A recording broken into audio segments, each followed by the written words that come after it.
At the family reunion, my name tag said second after Michael. Mom winked at my brother and said, "Only one golden child in this family." She gave my brother a vintage car and handed me a toolbox. "Start fixing your life," she smirked. 2 days later, I was promoted to CEO. She didn't even know I owned half the company. At the family reunion, I was the only one without a chair. Literally. They had set the backyard up like it was a wedding, white tables, floral centerpieces, printed name tags.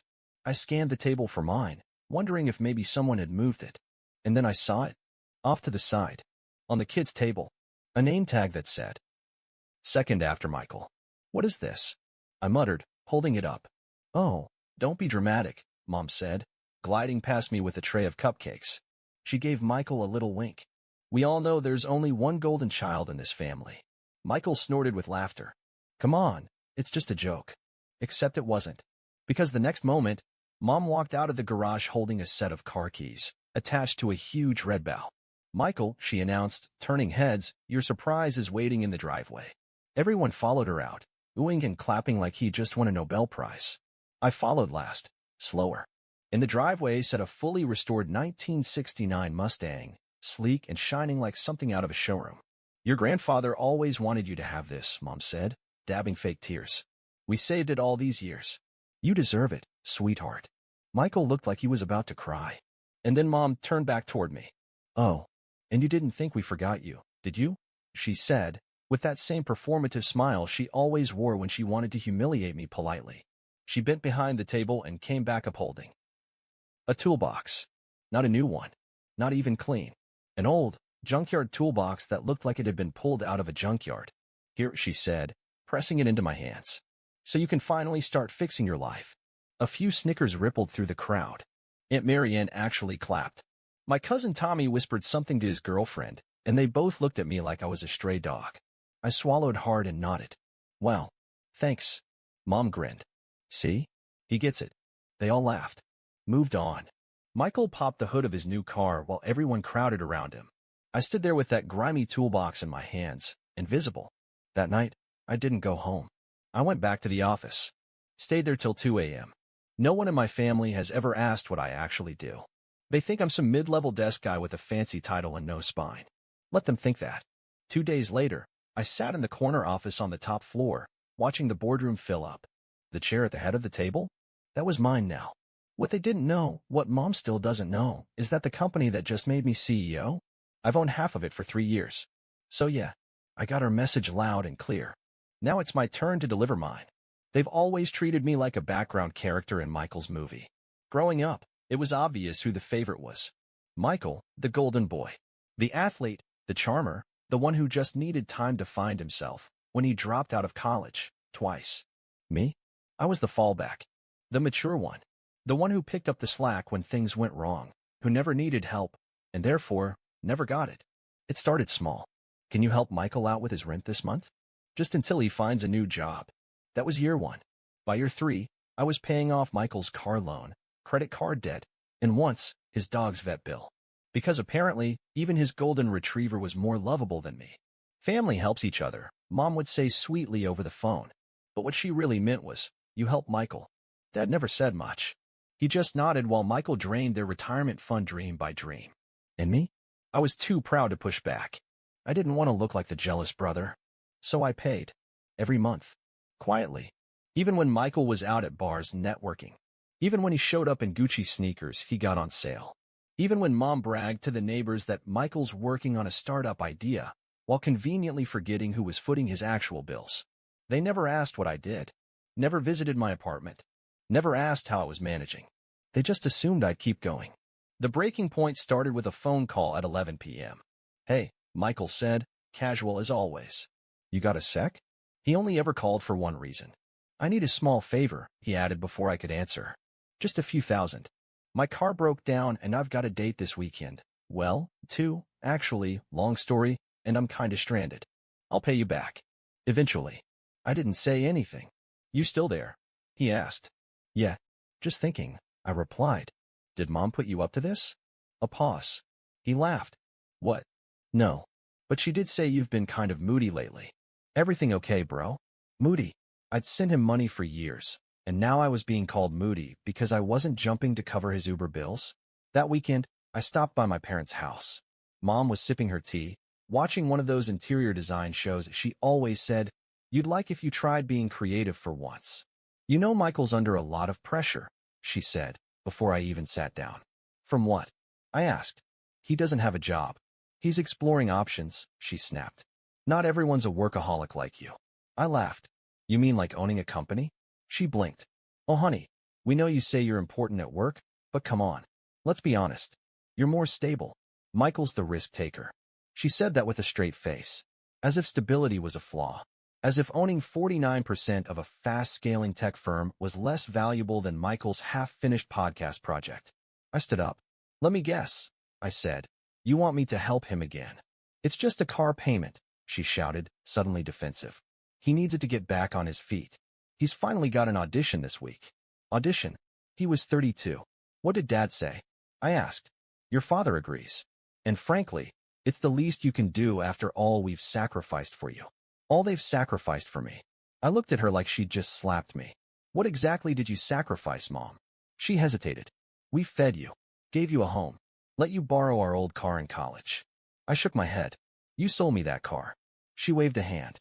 "Details." And that's when I realized something brutal and freeing all at once.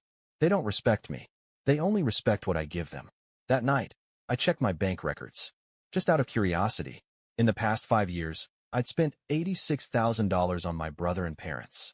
Rent payments, credit cards, tuition fees for some course Michael dropped out of, birthday gifts, loans that were never returned. 86,000. And what did I get? A toolbox. A toolbox with rust on the handle and dust in every hinge. 2 days later, I was at a corporate retreat. I gave the keynote. I got promoted. Our COO took maternity leave, and I was next in line. CEO of the company I helped build from scratch. I didn't tell anyone in my family. Not yet. I wanted the moment to simmer. They still thought I worked in tech. Still thought I was some background guy in a cubicle. Let them. Let them laugh behind my back. Let them keep asking for help, thinking they're doing me a favor by letting me be useful. Because now, I had a plan. And it started with saying no. "You're being selfish," Mom hissed. "You can't just abandon your family." I stared at her across the dinner table, fork frozen halfway to my mouth. It was a casual Sunday dinner: roast chicken, mashed potatoes, green beans. But the air was loaded. I knew this moment would come. Michael sat across from me, arms crossed, playing the victim like he always did. Dad kept his eyes locked on his plate. Mom. She looked like she'd been rehearsing this speech in the mirror all week. I had just told them I wouldn't be helping anymore. No more loans. No more emergency car payments. No more paying Michael's rent because he blew his last paycheck on sneakers and networking drinks. And they didn't take it well. "You owe us," Mom said, as if repeating it would make it true. "We raised you. We supported you. And Michael's going through a tough time." "He's been going through a tough time for 10 years, I said calmly. "At what point does he grow up?" Michael scoffed. "You act like you're so much better." I looked straight at him. "I am." He slammed his hand on the table. "You selfish guy. You're broke," I said coldly. "Because you refuse to work a real job. You think you're entitled to other people's money just because you're Mom's favorite. Don't talk to your brother like that." Mom shouted, standing up now. "He's struggling. He's spoiled," I snapped. "And you made him that way." Her face flushed. "We gave you everything." "No," I said, standing too. "You gave him everything. You gave me guilt, expectations, and bills." Dad finally looked up. "Let's all calm down." "No, let's not," I interrupted. "You want to talk about fairness? Let's do math." I pulled a piece of paper from my coat pocket and tossed it on the table. My voice didn't shake. My hands didn't tremble. I'd practiced this moment in my head 100 times. That's a list of every transfer, payment, and bailout I've made for this family in the last 5 years. The total is just over $86,000. They stared at it like it was written in another language. Rent, groceries, school debt, car repairs, credit cards, Michael's stupid online business courses. Every single one of them. Paid. By me. Michael's jaw tightened. "So what? You're rich now. That's nothing to you." "It's everything," I said. "Because while you were blowing through money like it grows on trees, I was building something real." He laughed. "What? Your little coding job?" I leaned in, locked eyes with him, and smiled. I'm CEO now. He stopped. What? Mom whispered. I run the company. The one you all think is just a boring tech thing. I own half of it. And last week, we closed a funding round that puts our valuation at 40 million. Silence. Michael blinked. You're lying. Google it, I said. Look up the leadership page. My name's there. First line. Mom sat back down slowly, like her knees had buckled. You never told us, Dad muttered. No, I said, because I knew how you'd react. And I was right. Michael was red in the face now. So you're just gonna rub it in? Throw it in our faces? No, I said. I'm setting boundaries. Which, by the way, is what healthy people do. Mom's voice cracked. We're your family. No, I replied, you're users. You used me until I was dry. And when I finally said no, you called me selfish. Because you are. Michael snapped. You let me drown while you were out living like a king. You weren't drowning, I said, walking toward the door. You were floating. On my back. And now you can learn to swim. Mom's voice turned sharp, panicked. If you walk out of here, don't come back. I turned at the door and gave her the calmest smile I'd ever mustered. I wasn't planning to. Then I walked out. And for the first time in years, the silence that followed felt like peace. I didn't look back after I walked out that night. No dramatic flinching. No second thoughts. I got in my car, started the engine, and let the GPS guide me home like I was escaping a fire. And in a way, I was. The next morning felt surreal. No messages. No missed calls. No guilt-laced voicemails. Just silence. It was beautiful. For the first time in years, I made breakfast without checking my phone for someone else's crisis. I played music loud, drank my coffee on the balcony, watched the city blink to life, and thought, this is what peace feels like. But peace, in my family, never lasts. By day 3, it began. First came the passive-aggressive text from Mom. I hope you're proud of yourself. Michael's devastated. Then Dad chimed in with something colder. Family isn't supposed to be transactional. And finally, Michael himself. You think you've won. You haven't. You'll see. I blocked all 3. Because I wasn't interested in playing their game anymore. Instead, I focused on what mattered. Work, growth, and rebuilding the version of myself that wasn't tied to their approval. And for a while, things were good. My assistant noticed I smiled more. My CFO said I looked 10 years younger. I went to the gym, booked a vacation to Barcelona, finally opened that savings account I'd been too busy funding Michael's life to even think about. But then came the letter. Not an email, not a text. A real, handwritten letter, shoved under my apartment door. It was from my Aunt Veronica, Mom's estranged sister. We hadn't spoken in years. She lived 2 states away and had cut off contact with the family after some old drama no one ever explained. I opened it with mild curiosity, expecting something weird or spiritual. Instead, I got this. You don't know the whole story. You were never supposed to.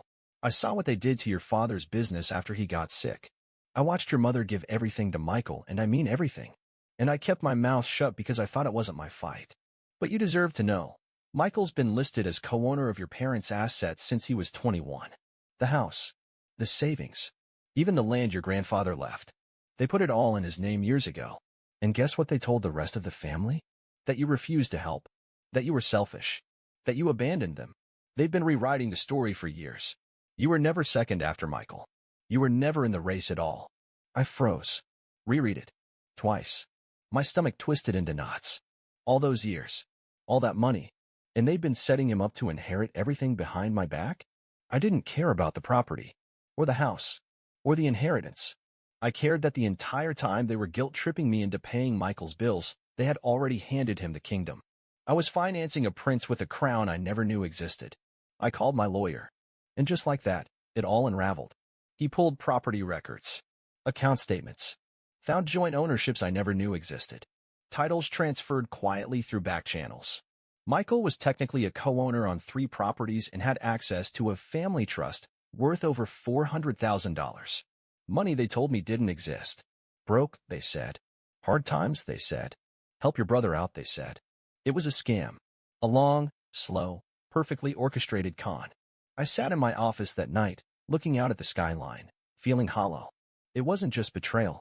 It was systemic, built into the family structure. Brick by brick, lie by lie. And then came the phone call I never expected.